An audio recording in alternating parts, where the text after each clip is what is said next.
Meu amigo, à maneira dos velhos peregrinos que jornadeiam sem repouso, busco-te os ouvidos pelas portas do coração.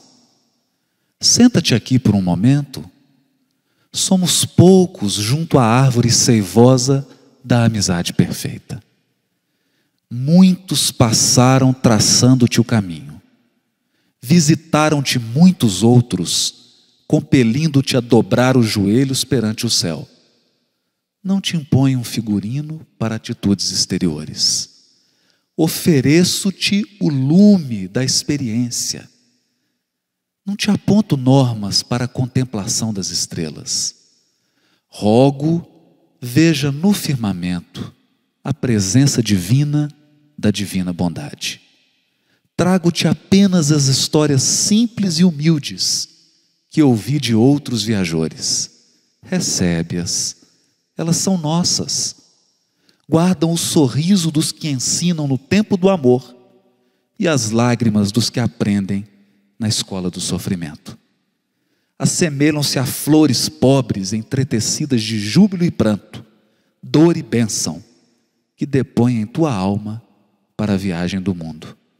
Acolhe-as com tolerância e benevolência. Dir-te-ão todas elas que, além da morte, floresce a vida, tanto quanto da noite ressurge o esplendor solar, e que se há flagelação e desespero ante o infortúnio dos homens, fulgem, sempre puras e renovadas, a esperança e a alegria ante a glória de Deus.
Da terra criança, do Tigres e Eufrates, salmos e clamores, cantos de saudade ecoam pelos ares.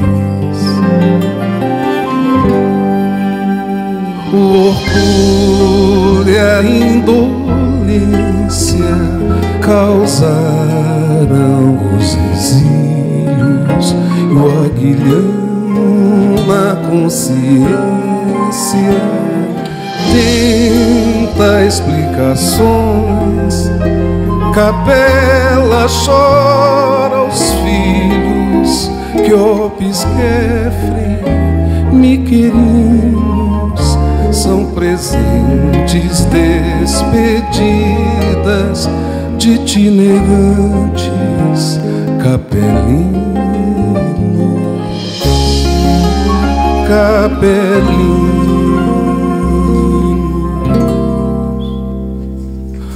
Uns meditam, outros choram, outros sonham, outros oram, e Lucifero ariano arquiteta o céu na terra. Chineses e indianos têm paraíso interior.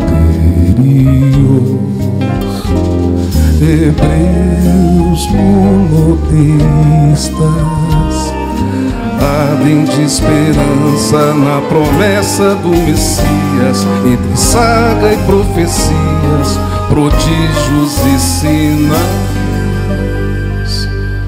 Lutam no separatismo de ufanismos raciais.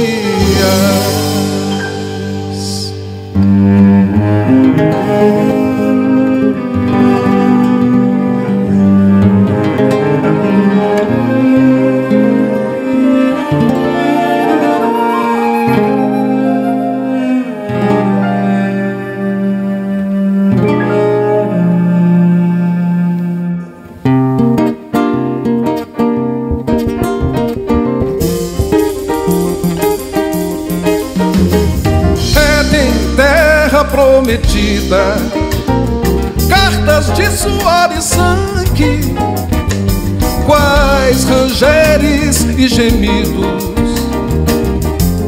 de crentes e incréus. Mas a carta viva desce no mapa da virtude, a terra resplandece. Mas a carta viva desce no mapa da virtude, a terra resplandece.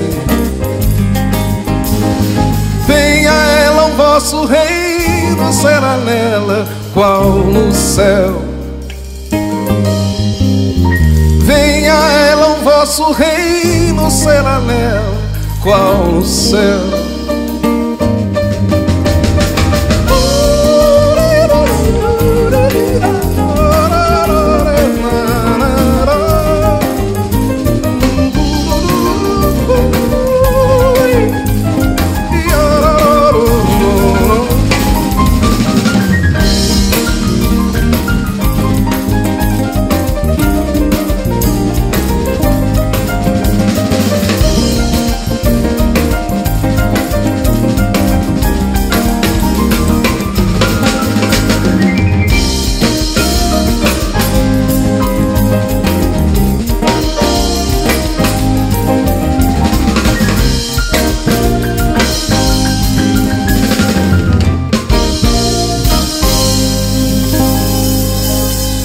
Venha ela, o vosso reino será nela qual no céu.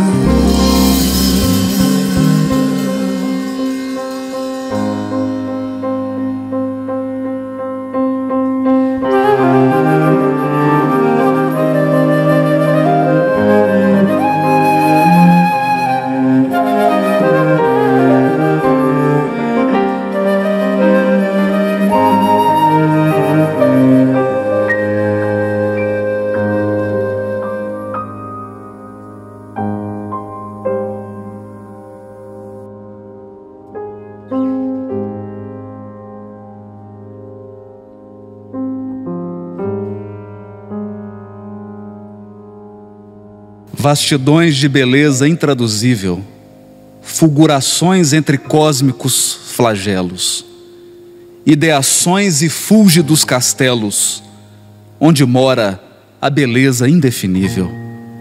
Ansiedades trágicas supremas, na formação das grandes nebulosas, transubstanciações misteriosas, gerando os organismos dos sistemas. Focos de potentíssima atração, as moléculas e átomos dispersos nos elementos de elaboração de grandiosos e lindos universos. Luminosas esteiras de cometas, formosos em elipses prolongadas, graciosas figuras de planetas emergindo das cósmicas camadas. Meteoros celestes deslumbrantes, nas excelsas alturas transcendentes, onde vibram os sóis incandescentes, asteroides e estrelas fulgurantes. Intensidade bela de harmonia, que agora sinto, vejo e que percebo.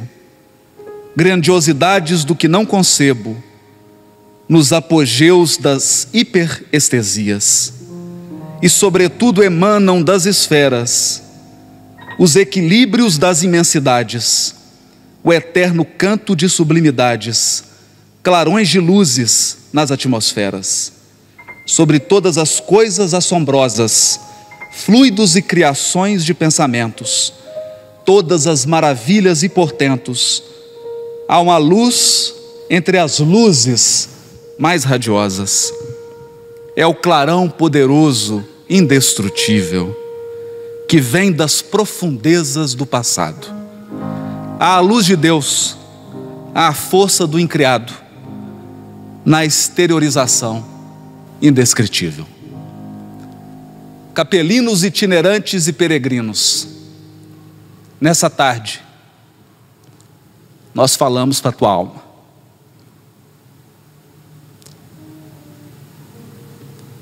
Venha a nós o vosso reino, seja nela qual no céu. Bem-vindos ao seminário A Caminho da Luz. Emmanuel inicia essa extraordinária obra falando da formação do orbe. Não aborda a história do ponto de vista do homem terreno ou do historiador, que conta apenas com os restos ou com o que sobraram das civilizações do passado. Não. Narra o benfeitor espiritual a história humana da perspectiva da luz que nunca se apaga, do mundo espiritual, sem solução de continuidade, falando da bondade celeste, da misericórdia que rege os nossos destinos, da bondade de Deus que vela por cada um de nós. E nos faz recordar, na sua narrativa, rezam as tradições do mundo espiritual, que na direção de todos os fenômenos do nosso sistema, existe uma comunidade de espíritos puros e eleitos pelo Senhor Supremo do Universo, em cujas mãos se conservam as rédeas diretoras da vida de todas as coletividades planetárias. Nos lembra o canto do capítulo 1, versículo 1 do livro Gênesis de Moisés, cantado pelo povo hebreu. Bereshit bara Elohim et hashamayim vet haaretz. Bereshit bara Elohim et hashamayim vet haaretz. O primeiro versículo do livro Gênesis utiliza o verbo no singular, o verbo hebreu bará, mas coloca Deus no plural. Não El, mas Elohim, deuses. E durante muitos séculos, comentadores sábios e estudiosos se debruçaram sobre esse versículo. Por qual razão o maior hino que se escreveu na terra sobre o monoteísmo, a maior herança deixada sobre a fé no Deus único, começaria o seu texto sagrado falando de Deus no plural? Elohim, deuses, mas com o verbo no singular. Foram precisos muitos séculos até que a psicografia abençoada de Francisco Cândido Xavier e o ensino luminoso de Emmanuel nos esclarecesse que Elohim é, na verdade, a comunidade de espíritos crísticos que dirigem o nosso sistema. Como de resto, cada sistema conta com sua comunidade de espíritos puros e eleitos pelo Senhor Supremo do Universo. E o verbo bará, sempre traduzido por criar, na verdade significa formar, moldar, modelar, E é assim que no primeiro capítulo do livro A Caminho da Luz, diz Emmanuel, a respeito de Jesus, governador espiritual do orbe, um dos membros da pleiade de Cristos que rege o nosso sistema, dizendo que ele operou a escultura geológica do orbe terreno, talhando a escola abençoada e grandiosa, na qual o seu coração haveria de expandir-se em amor, claridade e justiça, sugerindo que a terra, nossa mãe Gaia, seja talvez um grande corpo, cuja alma bondosa e iluminada é o próprio Cristo, que a dirige, que a conduz a caminho da luz.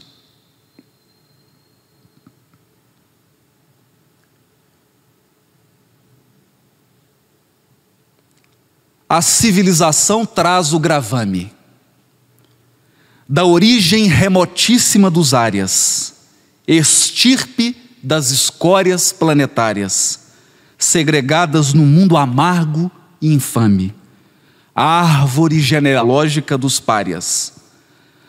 Faça mister que o cárcere a conclame para a reparação e para o exame dos seus crimes nas quedas milenárias. Foi essa raça podre de miséria que fez nascer na carne deletéria a esperança nos céus inesquecidos, glorificando o instinto e a inteligência, fez da terra o brilho do graal da ciência, mas um mundo de deuses decaídos. Se na narrativa do livro Gênesis o homem é criado no 6º dia, simbolicamente, na formação e desenvolvimento dos povos da terra, nós teremos a contribuição grandiosa de 6 grandes raças. 2 que aqui viviam e 4 que vieram degradadas. Por que o degredo? Por quais razões a sabedoria celeste permite que corações sejam apartados, que entes queridos se separem, que afetos sejam distanciados e que seres que alcançaram um nível surpreendente de evolução espiritual, intelectual, artística, sejam degradados num orbe distante, que ainda engatinhava na fase primitiva? Eis a chaga, eis a cura. Terra, mundo regenerador,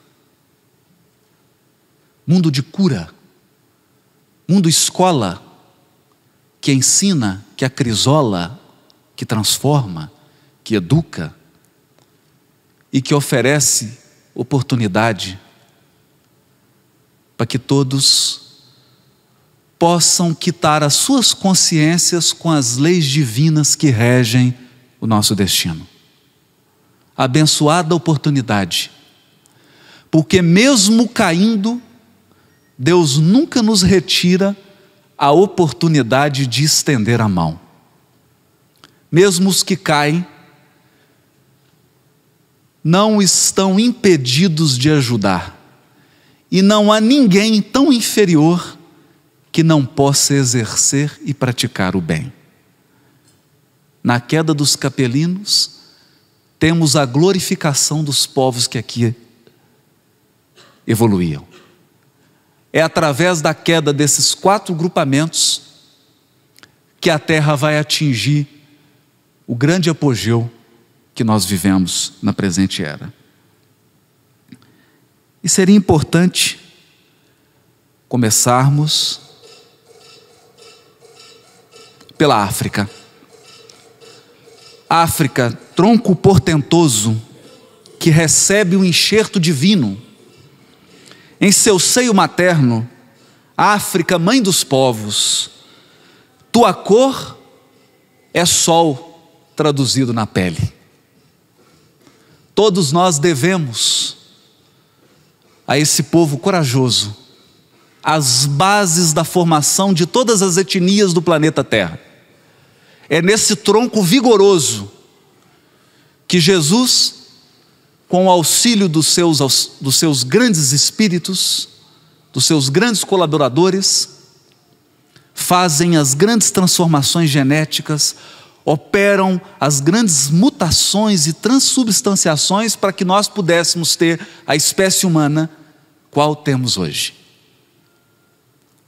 Nesse trabalho milenário, paciente, cuidadoso, de um artífice que molda, remolda, funde, mistura, para conseguir o melhor, chegamos nesse tronco, nas nações africanas, o auge de um grande ciclo de desenvolvimento,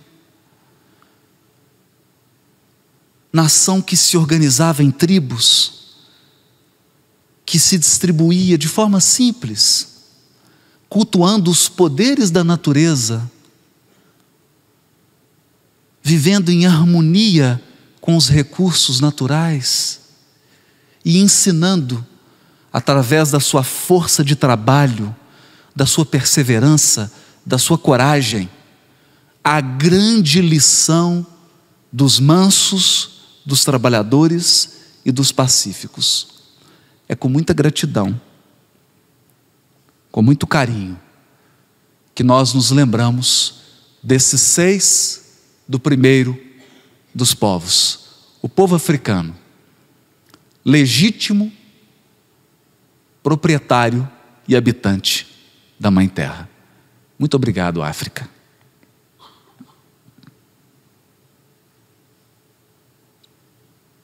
Mas é na região da Ásia que o segundo povo que aqui se desenvolveu, contando naturalmente todos eles com a colaboração e com a enxertia divina, porque a terra e as nações, as etnias sempre receberam espíritos que ensinaram, que trouxeram tecnologias, conhecimentos, sentimentos, espiritualidade superior, porque a evolução não se faz de baixo para cima. A evolução é sempre uma força que nos atrai para o alto. É sempre um sol que aquece e que atrai. A árvore mais antiga das civilizações terrestres, diz Emmanuel. O mais antigo foco de todos os surtos evolutivos do globo é a China milenária, com o seu espírito valoroso e resignado. E essa é a grande lição do povo chinês, da China milenária: resignação, mansidão, mansuetude, paz, humildade, doação. Eles são, na verdade, o povo a quem Jesus destinou a bem-aventurança. Bem-aventurados os mansos e os pacíficos, porque eles herdarão a terra. Mas diz Emmanuel, como todos os outros povos da terra, a cristalização das ideias chinesas advém simplesmente desse insulamento voluntário que prejudicou, nas mesmas circunstâncias, o espírito da Índia, apesar da fascinante beleza das suas tradições e dos seus ensinos. A grande chaga chinesa, o insulamento, como a grande chaga africana. A acomodação às suas próprias raízes. É sempre a espiritualidade superior nos conclamando a abrir as portas do coração. Todos anseiam pelo melhor. todos anseiam pela paz. Todos anseiam por uma civilização erguida de forma suntuosa. Mas ninguém quer abrir as portas para o outro. Ninguém quer sentar no banquete da confraternização universal. E a China também. Apesar da sua beleza, apesar da riqueza da sua tradição, que já nos seus livros sagrados, no I Ching, trata de essências espirituais que só hoje, com a doutrina espírita, nós temos condições de penetrar. Essa civilização portentosa passa também a carregar uma ferida exposta. Ela também. Cada um desses povos com a sua ferida aberta. E a ferida da China é a ferida do insulamento, do egoísmo que se fecha, do egoísmo que quer construir um paraíso dentro dos limites de uma muralha.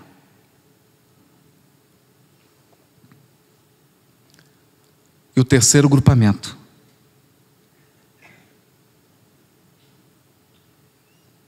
Os egípcios traziam consigo uma ciência que a evolução da época não comportava.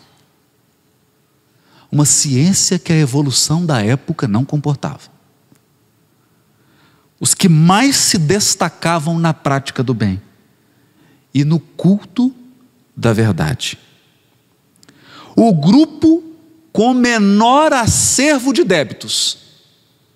Eis aqui o primeiro grupo degradado de Capela. O primeiro, de uma lista de 4, que viriam compor com os 2 povos da terra, os africanos e os asiáticos, as 6 raças, a imensa família humana, que evolui no solo da Mãe Gaia. As pirâmides revelam os mais extraordinários conhecimentos. Encontram-se ali os roteiros futuros da humanidade. Cada medida tem sua expressão simbólica. Talvez pergunte o seu coração: por que então caíram? O que faz um povo que deteve a maior soma de conhecimentos da vida espiritual? Nenhum povo da terra lidou com tanta naturalidade com a morte e com a comunicação com aqueles que já passaram pelos umbrais do túmulo. Nenhum povo tem registro na sua cultura tão intenso da imortalidade e da comunicabilidade dos espíritos. E seguramente foi o povo mais apaixonado pelo céu que a terra já viu. Por que caíram? Qual é a chaga dos egípcios? Diz o benfeitor que nenhuma grandeza espiritual feita sem a construção do sentimento é grandeza legítima. Também os egípcios, com todo o seu esplendor, com toda a soma de conhecimento espiritual, foi relapsa essa civilização na educação do sentimento e permitiu-se desmandos, permitiu-se desvios, porque a verdadeira obra que Deus espera de nós não é uma pirâmide de milhares de toneladas, é um altar erigido dentro do coração. Dentro do coração. Voltaremos a falar sobre isso.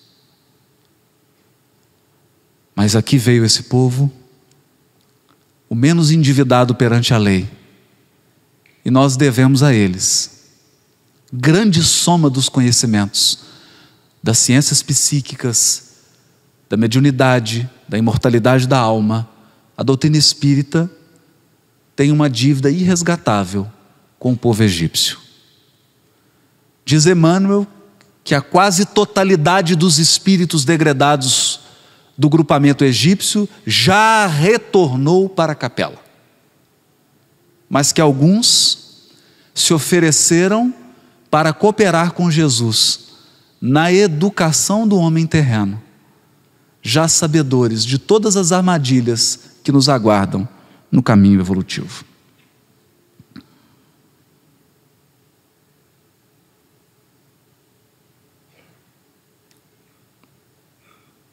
Povo hebreu. Talvez a raça mais forte e homogênea vinda de Capela.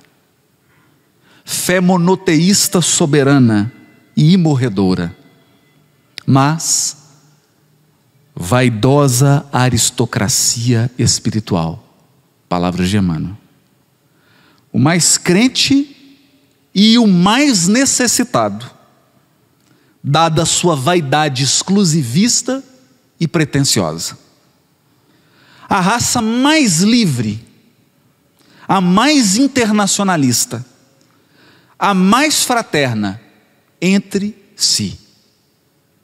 Entre si. Todavia, a mais altiva e exclusivista do mundo. Os livros dos profetas israelitas estão saturados de palavras enigmáticas e simbólicas, constituindo um monumento parcialmente decifrado da ciência secreta dos hebreus. Contudo, e não obstante a sua feição esfingética, é no conjunto um poema de eternas claridades. Seus cânticos de amor e de esperança atravessam as eras com o mesmo sabor indestrutível de crença e de beleza. Esse grupamento vem junto com os egípcios.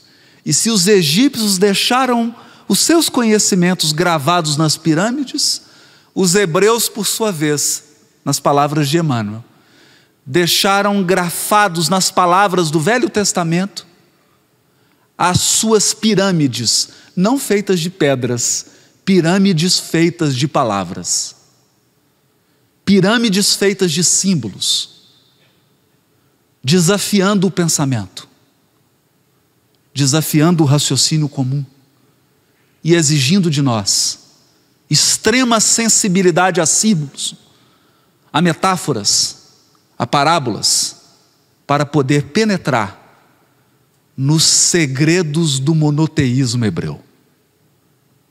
Qual a chaga do povo hebreu? A mesma de todos os outros. A mesma. Todos querem um paraíso. Todos querem um mundo de claridade. O problema é que todos só querem isso para si mesmos. Só querem construir para o seu grupamento. E a chaga do povo hebreu, a chaga exposta. Diz Emmanuel, o povo mais endividado perante a lei divina do grupamento de Capela é aquele que veio com a maior soma de débitos. E quando pensamos nisso, não é difícil entender por que Jesus nasceu entre os hebreus. Porque ele mesmo diria, eu não vim para os sãos, mas para os doentes. Queira Deus, não sejamos nós, os religiosos do século 21, portadores dessa chaga mortífera, que é o exclusivismo, a prepotência, o orgulho. Porque essa evolução estimula o aprimoramento das nossas faculdades. Se o Cristo espera de nós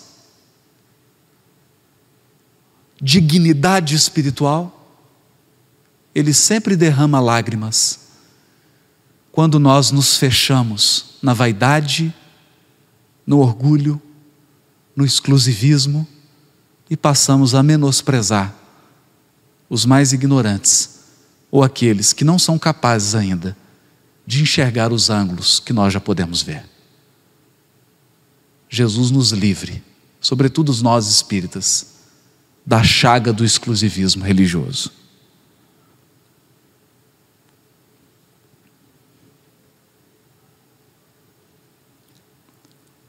As organizações hindus são de origem anterior à própria civilização egípcia e antecederam de muito os grupamentos israelitas. Esse grupamento, que abrigou também os arianos, é talvez o povo mais espiritualizado, conhecedores de eras remotíssimas da lei da reencarnação, conhecem os corpos espirituais, conhecem as técnicas de cura, as técnicas de respiração, as técnicas de meditação, berço das filosofias de todas as ciências da terra. Por que caíram? Por que caíram? Elevado grau de desenvolvimento nas ciências do espírito, diz Emmanuel, mas fortes raízes de uma vaidade poderosa. Cristalização do orgulho religioso. Em contato com os povos primitivos que aqui estavam, herdeiros de uma ciência e de um patrimônio espiritual gigantesco, os hindus preferiram escravizar do que educar. Preferiram separar do que confraternizar-se. E embora tenham construído uma civilização e uma tradição, onde todos os povos da terra beberam quando tiveram sede de espiritualidade, é na Índia milenária que nós vamos presenciar um dos fenômenos sociais mais tristes, que é a divisão entre árias e párias. Uma separação social truculenta, que até mesmo a alma grandiosa de um Gandhi teve muita dificuldade em remover. Sempre a mesma chaga, sempre a mesma chaga. Sempre o egoísmo, sempre o orgulho, sempre o exclusivismo, sempre a ânsia de dominar, sempre a ânsia de submeter o semelhante.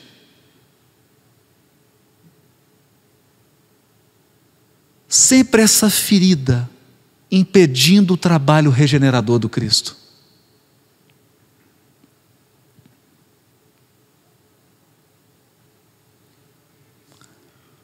Mas é nos arianos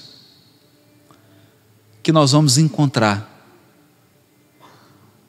as histórias mais belas, as epopeias mais encantadoras, mas as tragédias que abalaram todo o planeta. Esse povo que se misturou com a Índia, mas que depois saiu peregrinando sem rumo e sem destino, formando todas as nações europeias e influenciando todo o planeta Terra com a sua inteligência, com a sua capacidade de trabalho, de construção, com seu senso estético, com seu senso artístico. É esse um povo perdido. Na sua maioria, diz o benfeitor, espíritos revoltados com as condições do seu degredo, pouco afeitos aos mistérios religiosos, ânsia de conquistar um novo paraíso. É o grito do revoltado: se eu perdi o paraíso, construirei outro na terra. Bastou que inaugurasse na terra o senso de propriedade para que o germe da separatividade e do ciúme, da ambição e do egoísmo, lhes destruísse os esforços benfazejos. Foram eles que trataram de cercar, de estabelecer propriedades imobiliárias. O senso de propriedade, o senso de domínio. E inauguraram na terra as mais terríveis disputas, as guerras mais sanguinolentas. Todavia, Cristo sabia valorizar a atividade dos arianos, que se era a mais revoltada contra os desígnios do alto, era também a única que confraternizava com o selvagem. Se misturaram.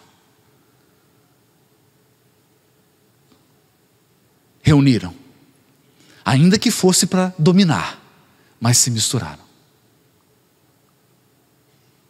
Construíram palácios, aquedutos, trouxeram toda a sua tecnologia, todo o seu senso prático, mas traz uma chaga invisível. Porque se todos os outros povos trazem chagas e feridas abertas, a ferida do ariano é uma ferida interna. É uma chaga fechada. Uma chaga difícil de ser vista. Por quê? Porque a ferida do ariano é um coração enrijecido. É um coração de gelo. Insensível. Ele não quer sentir para não sentir dor. Ele não quer ter saudades para não cair em pranto. Ele não quer se entregar, porque ele sabe que se uma brecha de luz entrar no seu sentimento, o ariano sabe, se ele se permitir uma fresta de sentimento, uma nuvem de angústia vai invadir a sua alma. Uma angústia milenar. Uma saudade impossível de descrever. Saudade de capela. Saudade dos amores que ficaram. A característica desse grupamento é a revolta, a disputa, a vontade de guerrear com o próprio Criador, de erguer na terra construções mais magnificentes do que a obra divina. Mas é para o coração dos arianos que Jesus sempre destinou missionários. Ele mesmo, em pessoa. Quando se tratou de trazer a lição do amor, fez questão de vir pessoalmente. Porque amor não é algo que se traduz em palavras. Amor é força que irradia. E o que mais o ariano precisa é de um coração amoroso que o envolva. Os tormentos que a terra atravessa, a corrida armamentista, os desmandos do poder e da economia, todas as atrocidades que nós assistimos dia após dia, são no fundo herança, sobretudo dos arianos, que em se reunindo com as feridas dos outros povos, instauraram na terra um regime de egoísmo e de orgulho tão grande, que tem sido difícil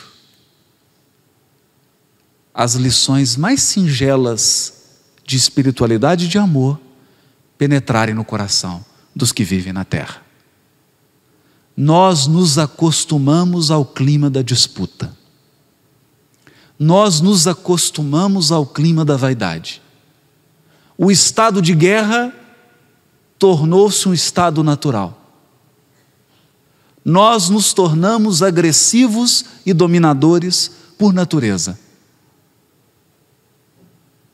Por natureza. Triste tarefa. Triste débito.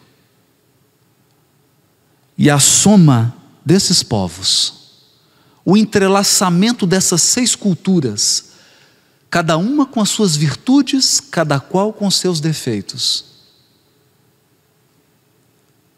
conformaram as sociedades, estabeleceram um padrão de vida na terra, que representa um desafio enorme para os prepostos de Jesus.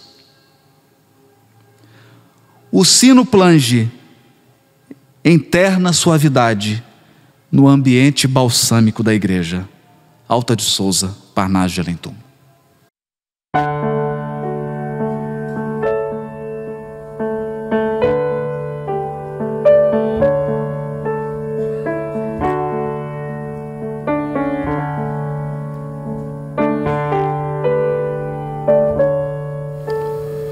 Noite igual não haverá nesse mundo, e o céu não brilhará outra vez igual.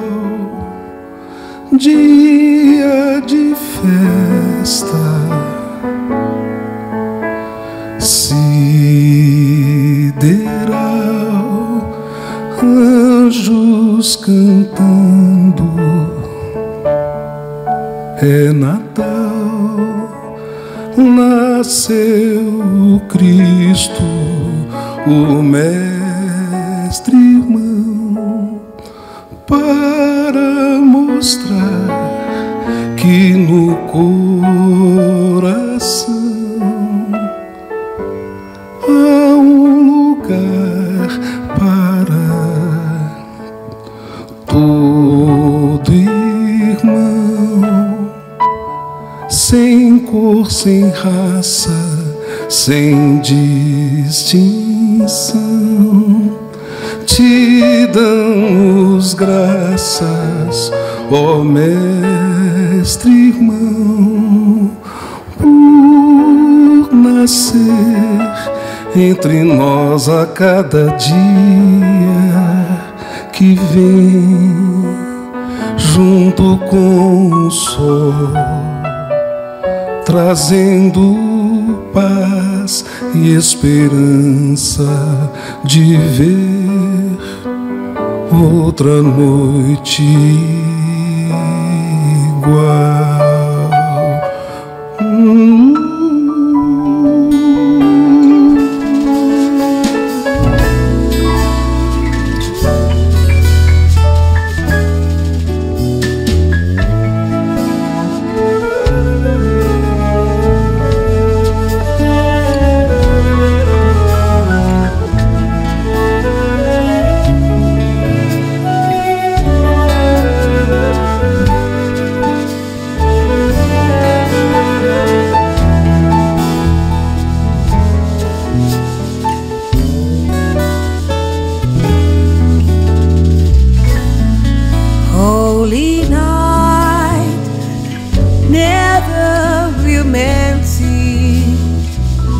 The sky so bright, we'll never see anything alive. It's time to celebrate.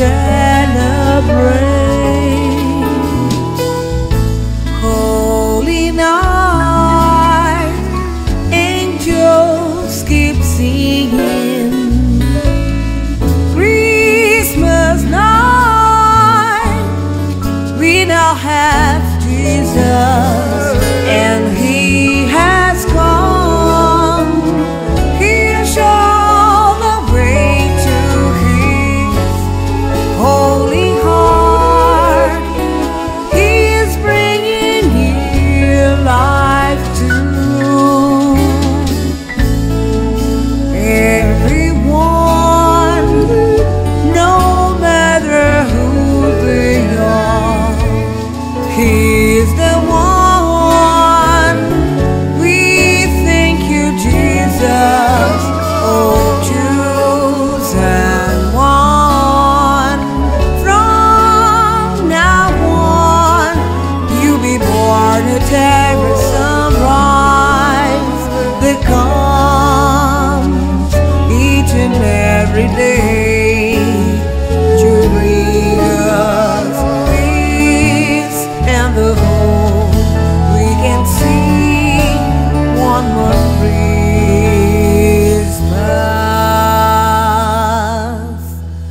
Mas a carta viva desce,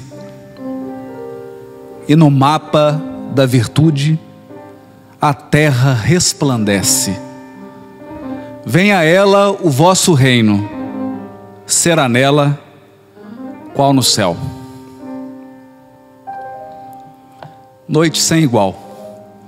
Realmente, a vinda de Jesus ao orbe terreno marcou o maior acontecimento da evolução do orbe. Durante muito tempo eu cheguei a imaginar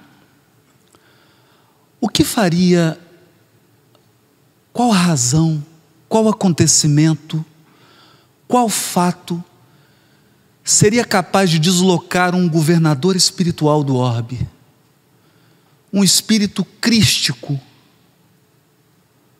que já era um Cristo há 4,5 bilhões de anos atrás, que esculpiu a terra. O que faria um ser dessa magnitude pisar na terra?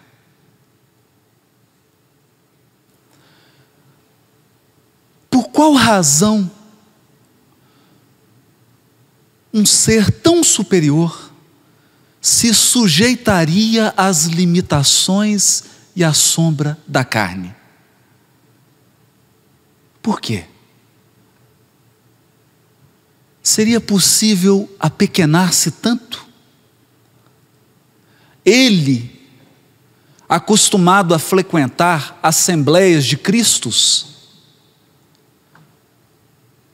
acostumado a dialogar com pares e resolver questões que dizem respeito à evolução do sistema solar, de um momento para o outro, conversar com Judas, que trazia a negação no coração, a traição, a ânsia de poder, conversar com Pedro, de ânimo exaltado, de temperamento variável, suportar a ignorância, a vaidade, a prepotência. Por quê? Mas é no livro Boa Nova que o próprio Cristo vai explicar a João Evangelista. Ele diz assim: cada criatura traz em si a centelha divina.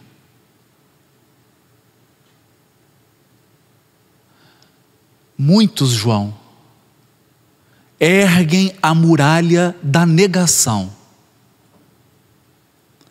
Mas eu te digo, todos os redutos de sombra cairão um dia, e a luz do Criador brilhará em cada um de nós. Não é por outra razão que eu disse: vós sois deuses. Sabia Jesus que o Criador também se manifesta em cada um de nós, e que Deus não é encontrado apenas na magnificência celeste. Deus é encontrado também em você. Ainda que você esteja vivendo os momentos mais tenebrosos de queda, de desespero, de aflição, de negação, de egoísmo, de maldade, Deus mora e se manifesta em você e por você. Nós encontramos Deus em toda a sua criação excelsa. A lição de Jesus, meus amigos, permanece incompreendida, não obstante 20 séculos que se passaram sobre a sua vinda.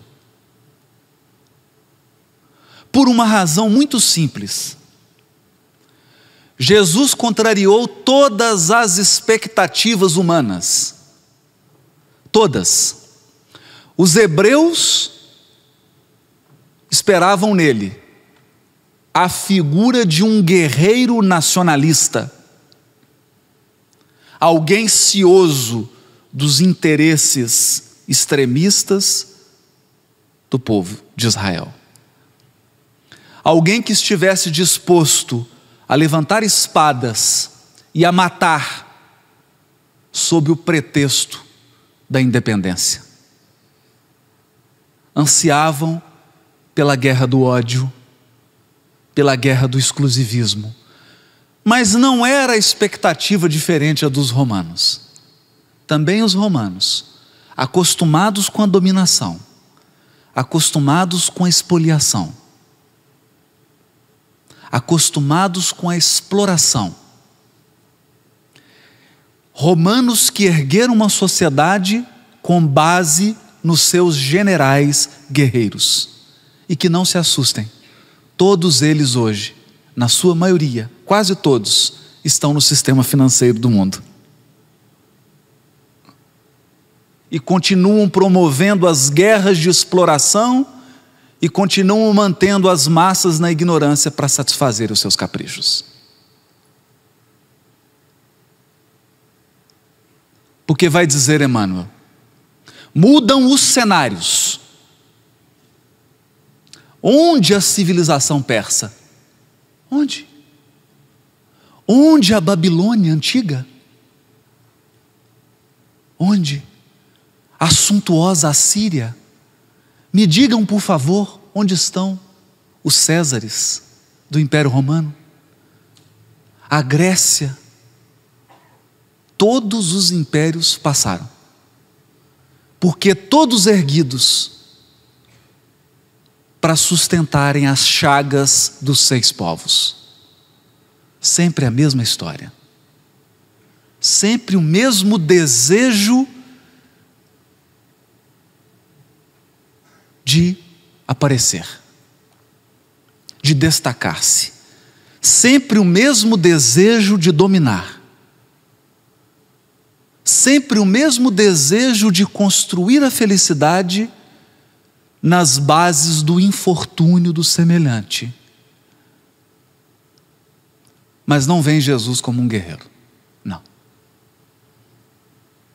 Também não vem como um general. Alguns esperavam um revolucionário, mas Jesus não tem nenhum compromisso com a revolução. O seu compromisso é com a evolução. É diferente. É muito diferente. Não houve revolta, não houve guerra, não se sobrepôs nunca, jamais humilhou um discípulo, jamais humilhou qualquer pessoa que tenha se aproximado dele, não obstante a sua grandeza celeste. Ele que poderia, do alto da sua virtude, desprezar aquela mulher surpreendida em adultério, preferiu acolhê-la como uma irmã e exercer o papel educativo do verdadeiro amor. Eu também não te condeno. Vá e não peques mais. No momento em que os próprios apóstolos discutiam qual deles era o maior. Imagine, ao lado de Jesus e os apóstolos numa disputa política para elegerem qual seria o coordenador dos apóstolos. Qual era o maior? Jesus então cinge a toalha nos lombos, como faziam os servos, pega um cântaro d'água e começa a lavar os pés de cada apóstolo, como se fosse um escravo da época. E ainda deixa a lição inconfundível: aquele que quiser ser o maior, que seja o servo de todos, porque o maior é sempre aquele que mais serve. Lição diferente. Muitos intelectuais abrem o Evangelho. Eu às vezes recebo e-mail, contatos, e as pessoas ficam ansiosas de descobrir no Evangelho teorias espetaculares. Alguns chegam a dizer: mas esse ensino que está no Evangelho está nas tradições da Índia milenária. Essas lições estão também na cultura da China milenária. Os babilônios já diziam isso. Vaidade das vaidades. Porque o Evangelho não é dizer coisas novas. O Evangelho é exemplificar verdades antigas. Exemplificar verdades antigas. Porque é muita pretensão da nossa parte querer criar algo original depois que Deus criou o universo. Nós nunca seremos originais. Porque o relativo não pode ultrapassar o absoluto. O poder absoluto da vida é Deus.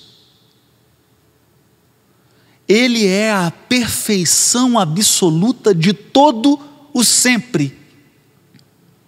Nós podemos e devemos ficar muito felizes quando formos capazes de refletir a grandeza divina. Por isso dizia Jesus: não sou eu quem faz, é o Pai que obra por mim. Jesus nunca exigiu títulos de originalidade. Nunca contou vantagem. Agora vou ensinar para vocês algo que nunca ninguém falou. A lição de Jesus é lição mais sutil. Muito mais sutil. E o Evangelho é o maior desafio posto à humanidade até hoje na sua trajetória evolutiva. É o maior desafio. Porque se você apresenta um desafio a qualquer um desses 6 povos, quero que você construa um monumento de 500 andares, o homem será capaz de erguer. Se você esconder um tesouro a centenas e centenas de metros de profundidade, o homem será capaz de encontrá-lo. Todos os desafios físicos, intelectuais, artísticos, filosóficos, científicos, a humanidade tem vencido um por um. Os seres que encarnam nesse planeta são dotados de uma inteligência, dotados de uma sofisticação típica de planetas mais avançados. Mas Emmanuel vai dizer no livro A Caminho da Luz: infelizmente, o homem da Terra é ainda a inteligência bestializada. Besta no sentido de animal, de instinto.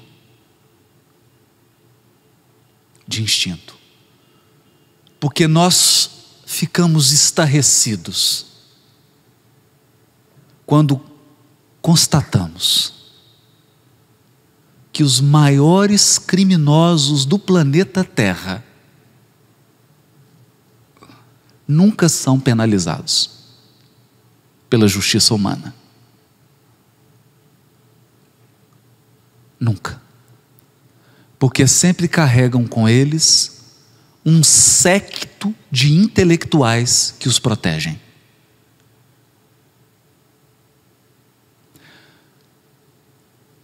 No tráfico de entorpecentes, nós temos as maiores inteligências da área da química, na política, no direito, favorecendo o tráfico.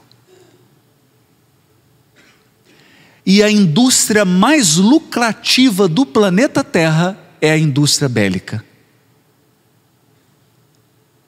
Armas tão sofisticadas, construídas por engenheiros cuja inteligência nos humilham. Pessoas formadas em universidades que são mantidas com o dinheiro dos tributos que nós pagamos.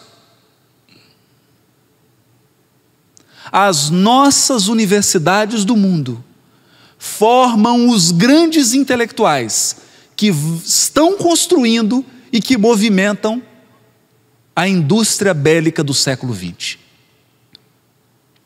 E toda vez que os estoques dessas indústrias estão cheios, os políticos do mundo encontram uma nova guerra para despejar as suas armas em cima de mulheres, crianças e anciãos, porque as armas de alta precisão nunca caem em alvos militares.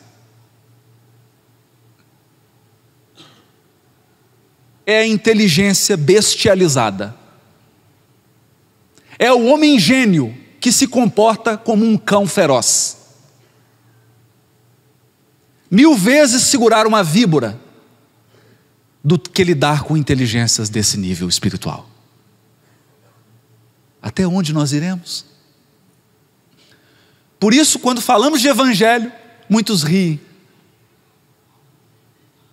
Quando falamos de evangelização dos corações, mesmo no movimento espírita, muitos abaixam a cabeça e dão um sorriso irônico. Dão um sorriso irônico. Porque gostariam de ouvir espetáculos de intelecto. Gostariam de presenciar malabarismos da palavra ou da inteligência. Mas a lição de Jesus é lição singela. Tão singela que nós não aprendemos até hoje. A lição de Jesus é o domínio sobre si mesmo. Porque você pode dominar multidões. O domínio mais difícil é o domínio de si mesmo, das suas paixões, o domínio da sua ânsia de vaidade, da sua ânsia de poder, da sua ânsia de egoísmo. É tão difícil controlar esses sentimentos. É tão difícil silenciar quando alguém te ofende, te magoa, te humilha. É tão difícil perdoar quando alguém te fere. É tão difícil confiar quando Deus nos desagrada. É tão difícil aceitar o abandono das pessoas que nós mais amamos. Porque isso exige um contato permanente com os sentimentos. E Jesus é o educador dos sentimentos. O propósito de Jesus é, antes de mais nada, formosura interna. Formosura interna. E não há beleza interior sem o perfume do Evangelho. Ora, diz Lucas, no capítulo 1 do seu Evangelho, que Jesus pregava o Evangelho de Deus Porque o Evangelho não é de Jesus.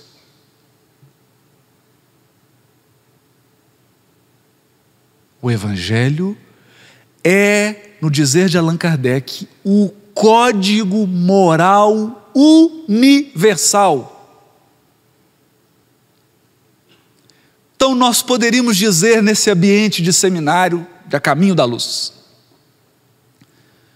porque esse livro abre a nossa mente, nos dá a oportunidade de adotar uma perspectiva cósmica universal. Se você pudesse visitar hoje uma estrela distante, uma constelação diferente, um desses orbes que giram na criação infinita, seria capaz de constatar que o mesmo código moral que vigora na Terra, vigora em todos os orbes do universo. Só há um Evangelho, mas há muitos Cristos.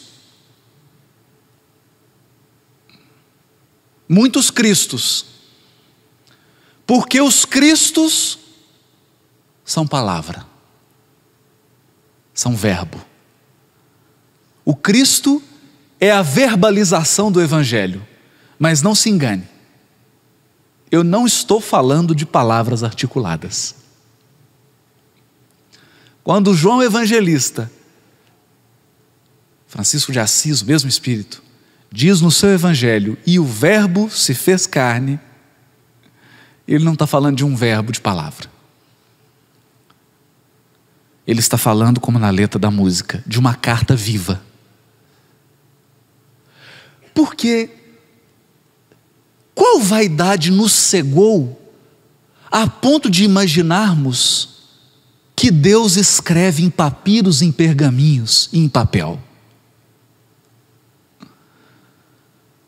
Qual audácia humana justifica imaginar que Deus vai se utilizar dos nossos instrumentos mesquinhos para se manifestar? Deus, dependendo de imprensa, dependendo de um pedaço de papiro, para poder ensinar suas leis aos seus filhos? Não. Deus manda cartas vivas. Cartas vivas. Por isso, eu adoro a questão do Livro dos Espíritos. Onde está escrita a lei de Deus? Onde está escrito o Evangelho de Deus? Você pode dar o nome que você quiser. Onde? Na consciência. A consciência é o livro de Deus. Não se engane. A Bíblia Sagrada não está nas suas mãos, está dentro de você. É a tua consciência. O verdadeiro Evangelho já foi escrito no dia que você foi criado. Jesus veio mostrar para as sementes o que é ser uma árvore. Veio mostrar para nós que somos potenciais, que somos projetos. Veio mostrar para todos nós que somos apenas esperança. O que é concretizar os potenciais divinos que dormem em nós. Por isso o trabalho de Jesus não é um trabalho de multidão. Ele nunca precisou de exército. Ele nunca precisou de um areópago. Porque ele sabia que bastava acender uma luz no coração, que ele abrasaria a terra. Abrasaria a terra. Porque depois que o governador espiritual do orbe, e nunca ninguém na humanidade havia aceitado tamanho sacrifício, depois que ele deixou-se crucificar.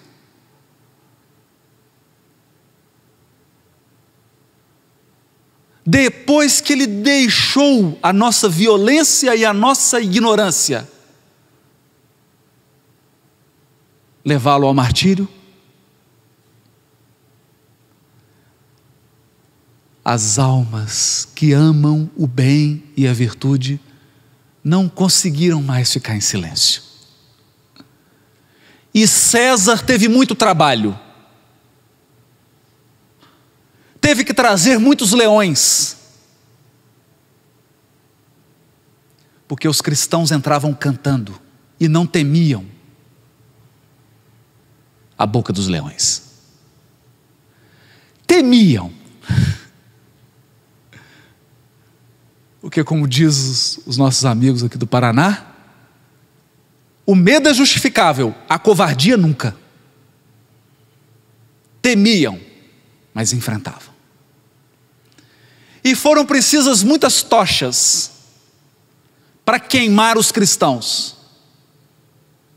E foi precisa muita maldade e muita violência. Até que a violência humana cansou-se de trucidar aqueles espíritos. Porque chega uma hora que a própria força se cansa. A única força incansável é a força do amor. Daí o comando de Jesus: Pedro, embainha a tua espada. Guarda a tua espada. O evangelho não combina com espada. O evangelho não combina com luta. O verdadeiro cristão é servidor. É servidor. Por uma razão muito simples. Talvez a lição mais profunda que Jesus espera que um dia nós todos aprendamos é a lição de que, mesmo sendo o Criador excelso da criação infinita, Deus sempre se esconde e sempre serve. Quem serve mais? Há quanto tempo você trabalha no bem? Faça as contas. Compara com Deus. Há quanto tempo você ama?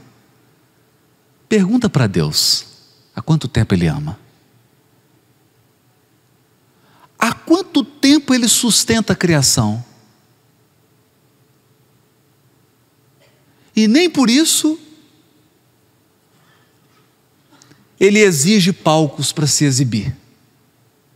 Deus opera em silêncio e não concorre com a vaidade das criaturas. Opera em silêncio e não concorre com a vaidade das criaturas. Ao conviverem com Jesus, aqueles homens experimentaram a carta viva do Evangelho. A lição viva e inconfundível do amor. Uma força imponderável. Imponderável. Incapaz de agredir. Incapaz de ferir. Mas que tem transformado um coração por vez. Um coração por vez. Esse é o Evangelho. Por essa razão, embora Jesus esteja oferecendo a cura para todas as chagas dos 6 povos, nós ainda permanecemos mergulhados nos antigos vícios que nos prendem à terra. O velho egoísmo e o velho orgulho.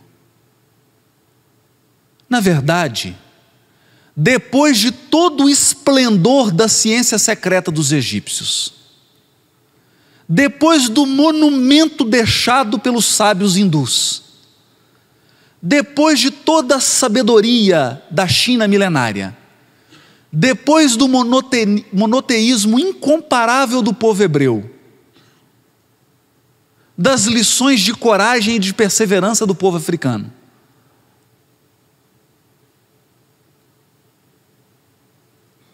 precisamos de novos conhecimentos? Não.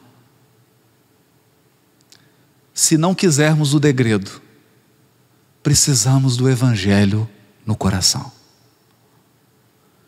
Precisamos quebrar as barreiras. E o Espiritismo, o verdadeiro Espiritismo, é aquele que resgata dos escombros o cristianismo puro. É por isso o Consolador prometido por Jesus, o cristianismo redivivo.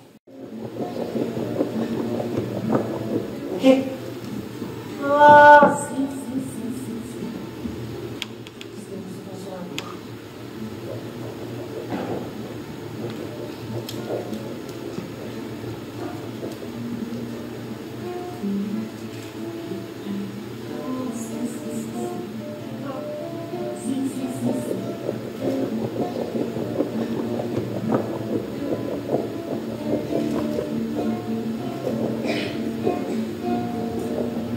Os tempos do Consolador.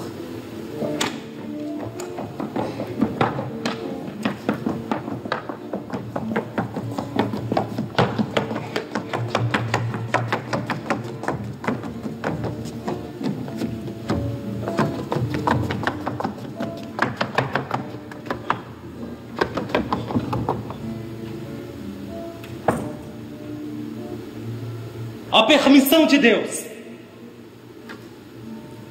para que nos manifestássemos ostensivamente entre os agrupamentos dos nossos irmãos encarnados chegou justamente a seu tempo, quando o espírito humano, despido das vestes da puberdade, com juízo amadurecido para assimilar algo da verdade, tateava entre vacilações e incertezas estabelecidas pela investigação da ciência, sem conseguir adaptar-se ao demasiado simbolismo das ideias religiosas, latentes na alma humana, desde os tempos primeiros dos trogloditas. Justamente na época requerida, consoante as profecias do Divino Mestre, derramou-se da sua luz sobre toda a carne.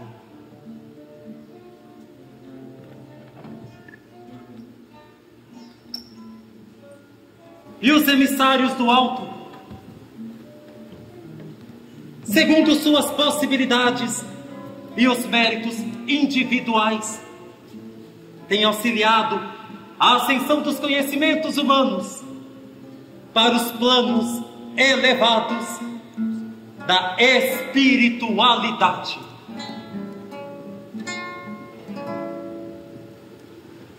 Em todos os tempos dessa história, em todos os fatos da nossa história, vemos o Cristo operante.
desde as eras primárias da civilização. A ideia de um poder superior interferindo nas questões mundanas vem guiando o homem através dos seus caminhos. E a religião sempre constituiu o maior fator da moral social, se bem que apresentasse a divindade à semelhança do homem em seus ensinamentos esotéricos.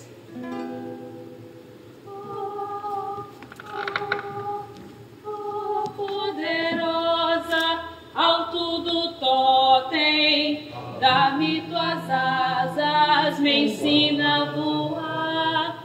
Cruzar os horizontes, vencer montes e mares. Luz do saber pela virtude de amar.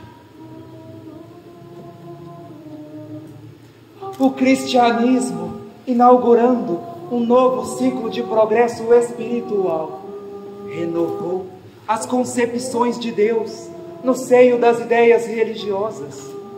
Todavia, após a sua propagação, várias foram as interpretações escriturísticas, dando aso a que as facções sectaristas tentassem isoladamente ser suas únicas representantes.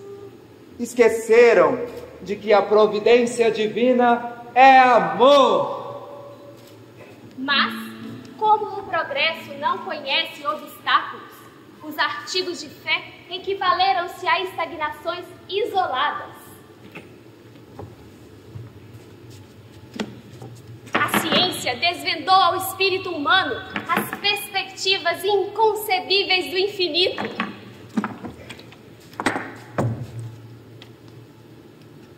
O telescópio descortinou a grandeza do universo e os novos conhecimentos cosmogônicos demandaram uma outra visão do Criador.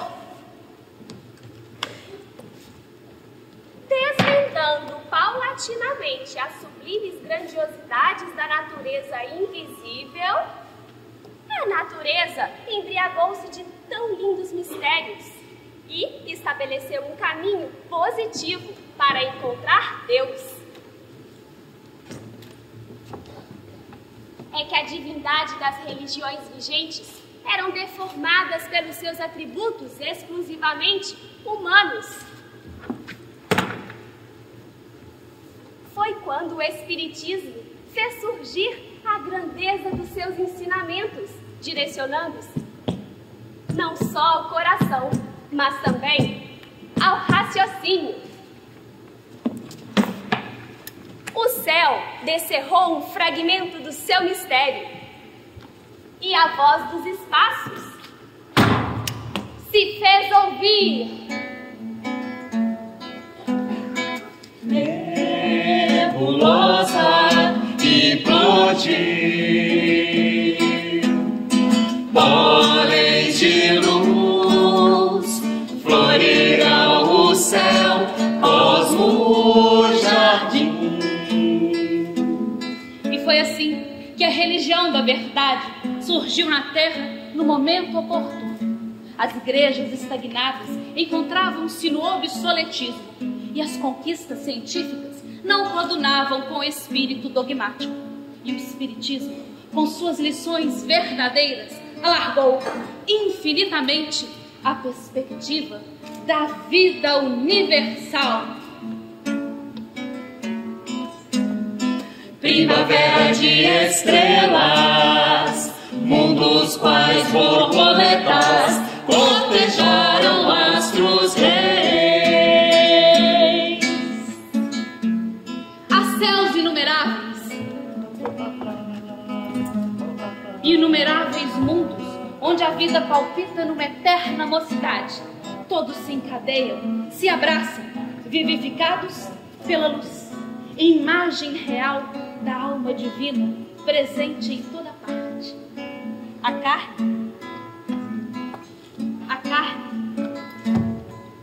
carne é uma vestimenta temporária, organizada segundo a vibração espiritual. E é essa mesma vibração que esclarece todos os enigmas da matéria. Alma animal animou, vida viveu, acasalou, amorteceu.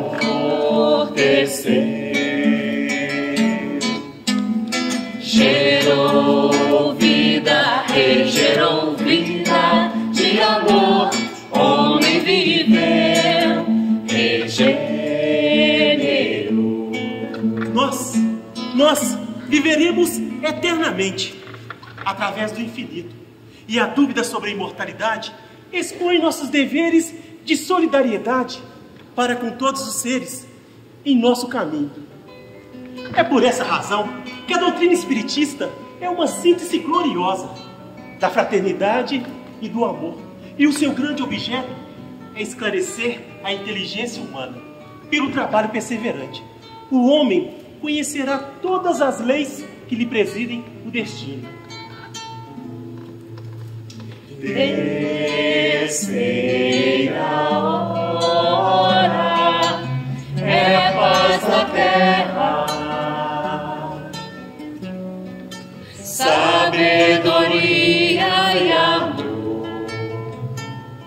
O homem já se fez senhor, todo o véu se descortina, ressurgindo em cada espírito a vida da vida de Deus e para Deus o amor vencerá.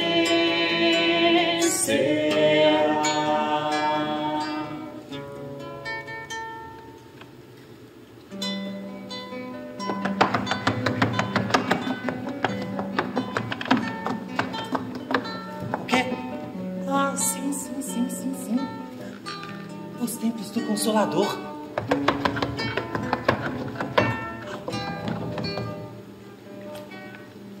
O quê? Ah, sim. Os tempos do Consolador.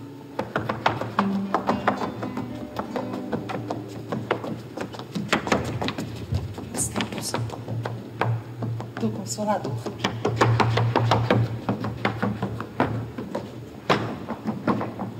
Ah, sim.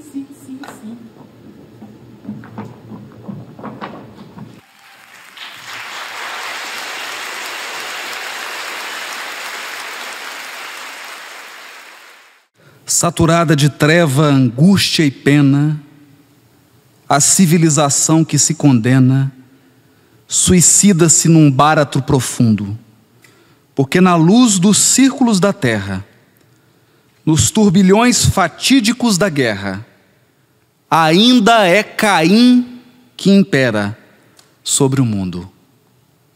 Ainda é Caim que impera sobre o mundo. Caim,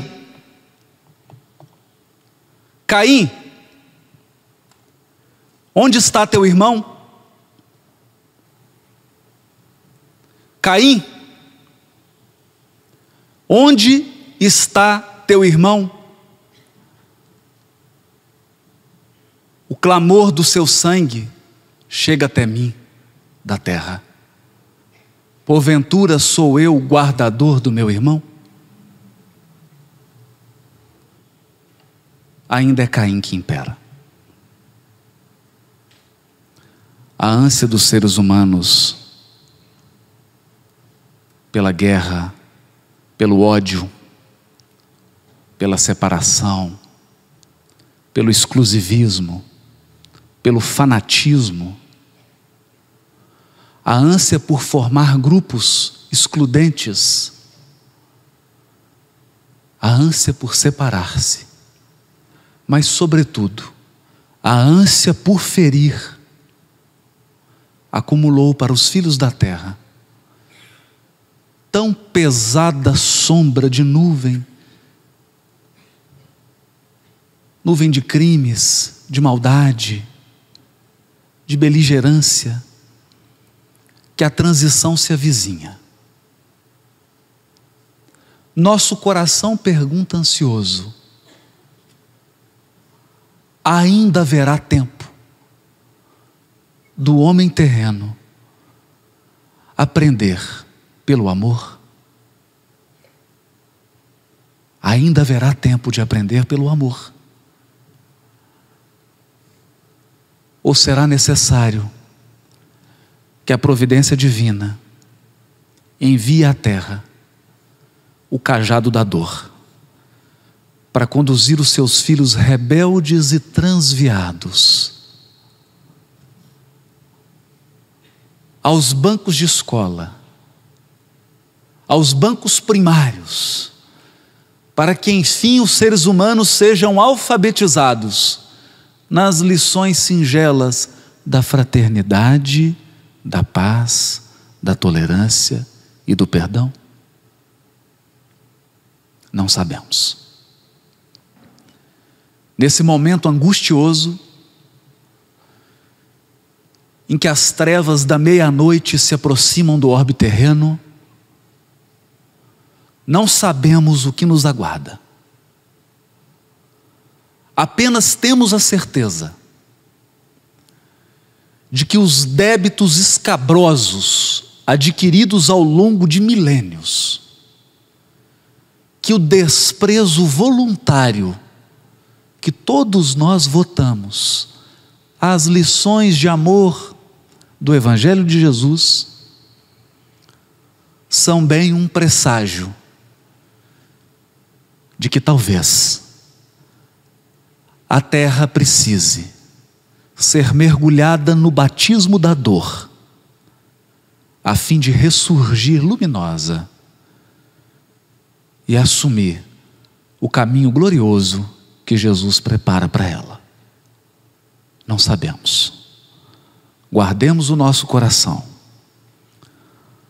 Os tempos de transição já se fazem presentes.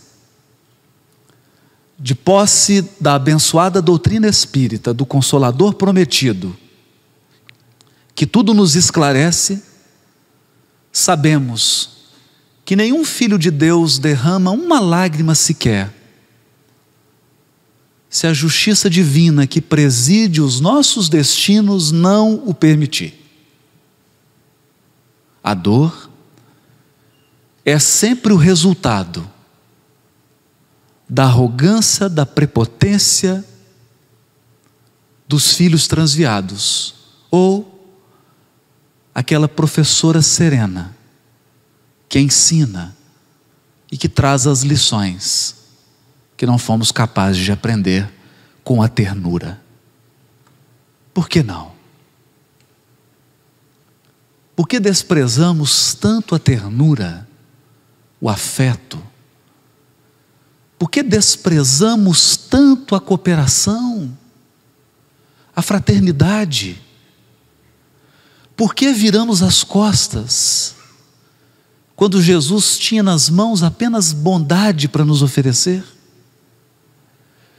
Por que o nosso coração viciou-se no estado de guerra?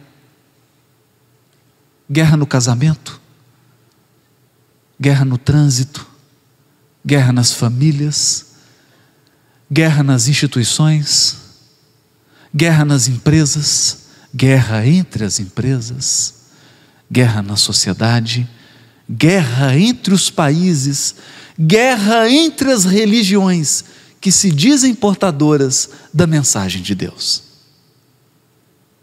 Infelizmente, a abominação mais desoladora invadiu os altares.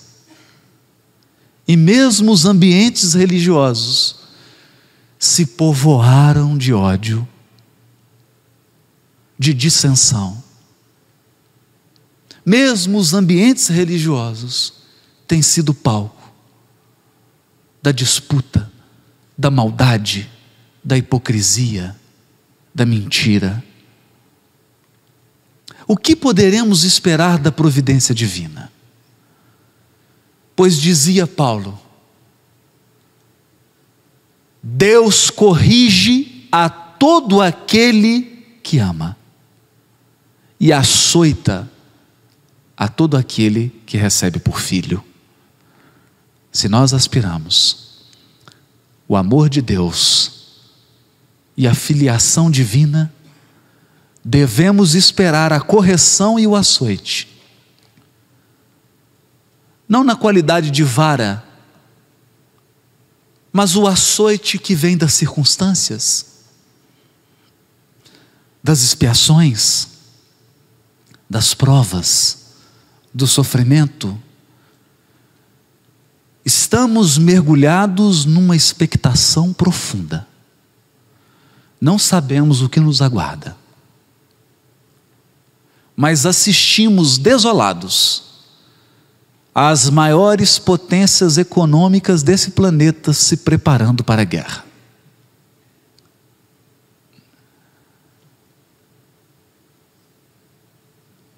Economias que não mais se sustentam, porque baseadas na exploração do semelhante. O que deveremos aguardar?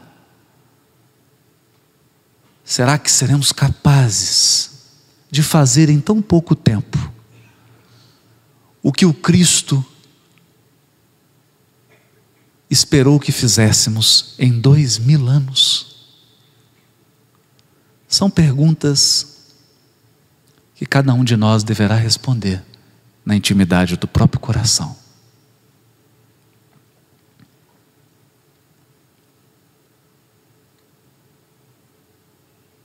Mas, depois da transição, uma excelsa voz ressoa, no universo inteiro ecoa: para a frente caminhai, o amor é a luz que se alcança, tende fé, tende esperança, para o infinito marchai. Para o infinito marchai.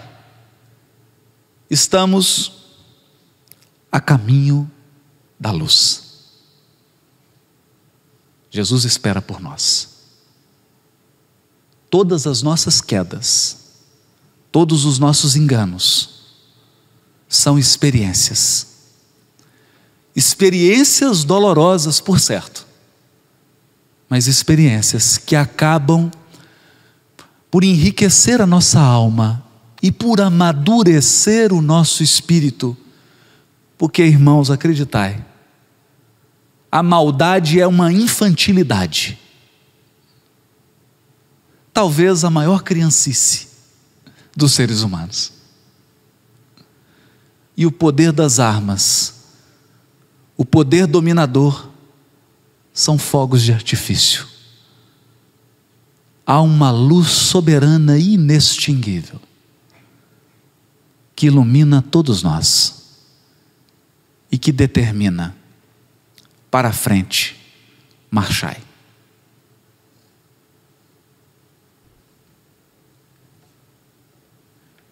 Meu irmão, tuas preces mais singelas são ouvidas no espaço ilimitado.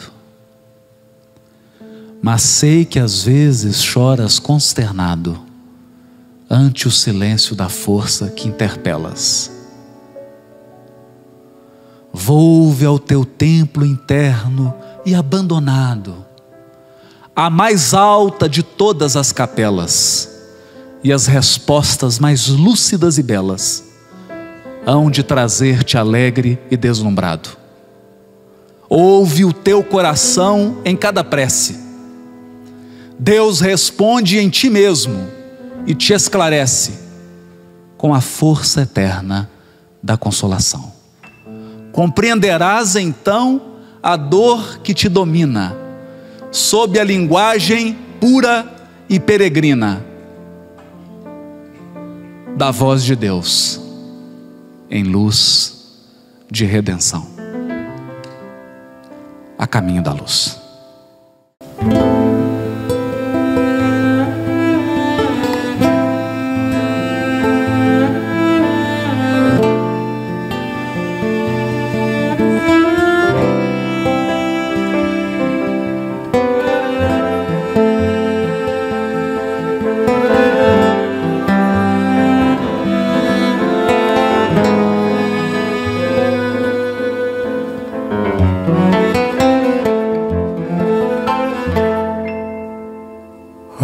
as memórias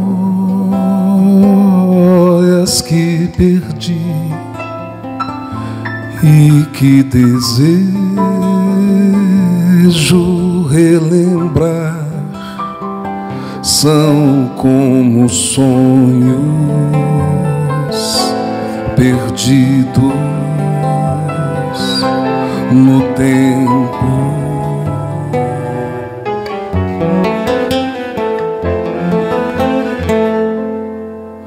Que soam na lembrança como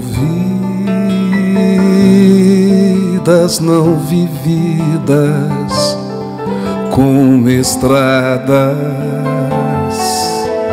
que guardam meus passos.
Thank you.